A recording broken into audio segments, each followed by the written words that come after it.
او زه داسې کور یم چې زه د انسان اډوکي یو بل کې نه باسم. عمر زه داسې کور یم چې زه د انسان د ګوتو دا سرونه د ګوتو نه د لاسونو نه قطع کوم. او وی عمر ابن عبدالعزیز بادشاهي وخت دی جنازې ته نه ورته قبر ته نه ورنږدې کېده را دې خواشه جړلې. چاته تپوس وکړه حضرت دا سړی خو ستا والي دی دا خو ستا خاص کس دی ولې خواله د قبر او جنازې نه ور دی؟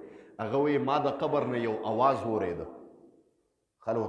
خلک ورته حیران شو چې حضرت څنګه د کلام واورېد؟ وایي قبر ما سره خبرې وکړې. خلک ورته حیران شو چې تا سره قبر څنګه خبرې وکړې؟ وایي ما ته قبر اواز وکړ چې عمره ته ما سره خبرې ولې نه کې؟ وی زه ورنږدې شوم قبر ته مې وی ما وی چې قبر به ما سره څه خبر کړي؟ عمر ابن عبدالعزیز داسې بادشاه دی زما محترمو، ما اکثر د هغه تذکره کوم چې د دنیا بادشاه دی، د ټولې دنیا بادشاه دی، لیکن په کور کې د فقر دا عالم دی زما محترمو چې د اختر ورځ د لوري لوپټه په خولې پسې نیولې ده. وی دا ښځې نه یې تپوس وکړه ښځې زما اولادم زما نه شرمېږي. نو ښځې ورته جواب ووی وی عمره تا ته څه پته ده د اختر ورځ ده خلک مټیایانې خوري او ستا په کور کې د فقر دا عالم دی چې ستا لوڼو پیازو سره ډوډۍ خوړلې ده ترکاري څه نشته. نو خولې ته یې لاس ځکه نیولی چې زموږ پلار ته د پیازو بدبویي لاړه نشي. د ما محترم عمر داسې قص دی او د ټولې دنیا بادشاه دی. د ما محترم یو پیرې ښځې سره جګړه وه چې جګړه وه پته ولګېده جګړه په دې وه چې په ډیوه کې چې کوم هغه دغه غونتي هغه شی غونتي ني اور چې بلیږي آباتی چې کوم دی نو لږه ښکته تلې وه. عمر ابن عبدالعزیز غوسه شوی ښځې ته چې د آباتي په ښکته تلې ته خبرې بیا تیل ډېر لګېږي ته خبرې د دې نه الله به ما نه د ما د عمر نه به الله د دې تیلو تپوس کوي د آباتي دې ولې بله آباتي به دې پکې لګولې وه که نه کور کې دا عالم دی د ما محترم. نو زه وایم قبر به ورسره خبرې نه کوي د ما محترمو. وایي قبر راته آواز وکړه چې عمره ته ما سره خبرې ولې نه کوې؟ وایي زه ورنږدې شم ما وایي قبره وایه که نه څه وی؟ ما ته یې وایي زه داسې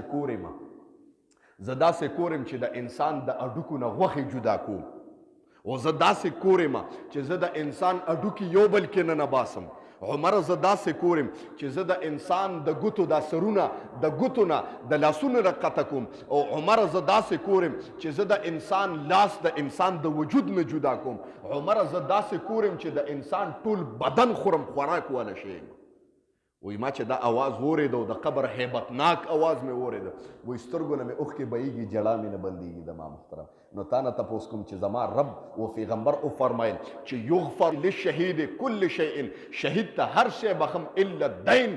الله فرمایي نبی علیه السلام فرمایي چې شهید زما د رضا دپاره خپل وجود تورې ته او ډس ته نیولی دی وینه ترې بهیږي قطرې ترې بهیږي هغه ته هر څه معاف کوم دومره ترې رضا یم لیکن که د مسلمان حق ورسره هغه ته هم نه پرېږدم د ما نو چې مو تا خو د الله په لار کې هم نه یو جنګېدلی د الله په لار کې څه کې موږ سیروزې له هم نشو تللی د سیروزې خبره څه کې موږ زما محترمو جومات ته هم نشو راتلی که ته وګوره بله زموږ ملګری دی ایس صاحب خبره یې کوله ما ته یې وی چې زموږ د کلي نه یو فردم د کور نه جومات ته راځي نو دا جومات به ډکي خو څوک مانځله نه راځي.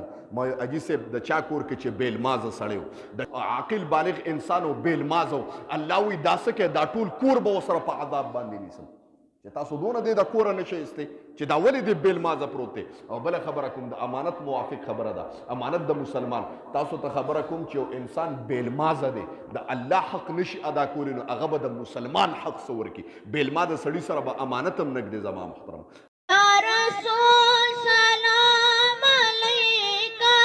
या हबीब सलाम अलैका सलावत